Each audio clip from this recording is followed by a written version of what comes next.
मिलते हैं सो सब समझाकर कहिए। इस पर श्री कृष्ण भगवान बोले कि हे राजश्रेष्ठ, आश्विन मास की कृष्ण पक्ष की एकादशी का नाम इंदिरा है। इस एकादशी के व्रत करने से समस्त पाप नष्ट हो जाते हैं तथा नरक में गए हुए पितरों का उद्धार हो जाता है।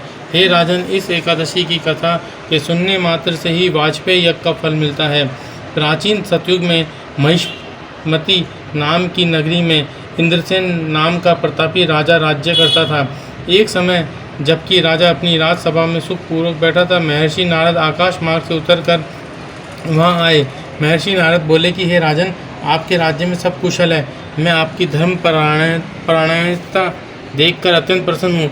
तब राजा बोला, हे महर्षि, आपकी कृपा से मेरे राज्य में सब कुशल पूर्वक है। इस पर नारद जी बोले कि हे राजन, मुझे एक महान आश्चर्य हो रहा है कि एक समय जब मैं ब्रह्मलोक से यमलोक को गया था तो उस जगह यमराज की सभा के मध्य में मैंने तुम्हारे पिताजी को बैठा देखा था। तुम्हारा पिता महान ज्ञानी, दानी तथा धर्मात्मा था।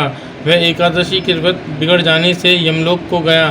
तुम्हारे पिता ने मुझसे तुम्हारे लिए एक समाचार भेजा है कि यदि मेरा पुत्र इंद्रसेन आश्विन मास के कृष्ण पक्ष की इंदिरा एकादशी का व्रत करे और उस व्रत का फल मुझे दे दे तो मेरी मुक्ति हो जाए। इस लोक से छूटकर मैं स्वर्गलोक में वास करूं।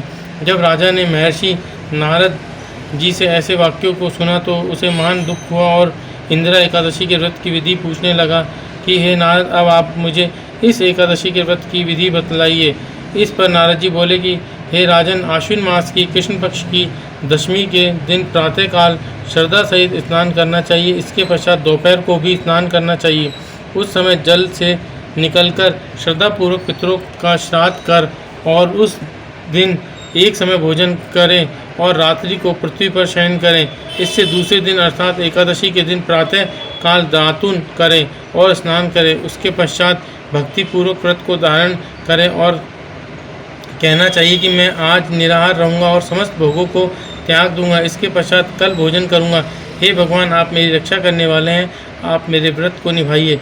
इस प्रकार आचरण करके दोपहर को शालिग्राम की मूर्ति का भोग लगावें। भोजन में से कुछ हिस्से को गौ को दें और विष्णु भगवान की धूप दीप नैवेद्य आदि से पूजा करें और रात्रि को जागरण करें। इसके उपरांत द्वादशी के दिन मौन होकर बंधु बांधवों सहित भोजन करें। हे राजन, यही इंदिरा एकादशी के व्रत की विधि है।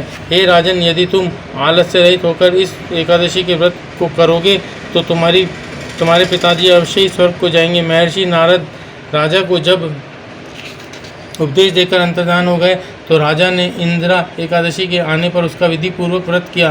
बंधु बांधव सहित इस व्रत के करने से आकाश से पुष्पों की वर्षा हुई और राजा का पिता यमलोक से गरुड़ पर चढ़कर स्वर्ग को गया। राजा इंद्रसेन भी एकादशी के व्रत के प्रभाव से इस लोक में सब में सुख भोगकर अंत में स्वर्गलोक को गया। श्री कृष्ण भगवान कहने लगे कि हे धर्मराज युधिष्ठिर, यह मैंने तुम्हारे सामने इंदिरा एकादशी का महात्म्य वर्णन किया। इस कथा के पढ़ने व सुनने मात्र से ही समस्त पाप नष्ट हो जाते हैं और अंत में स्वर्गलोक में जाकर वास करता है।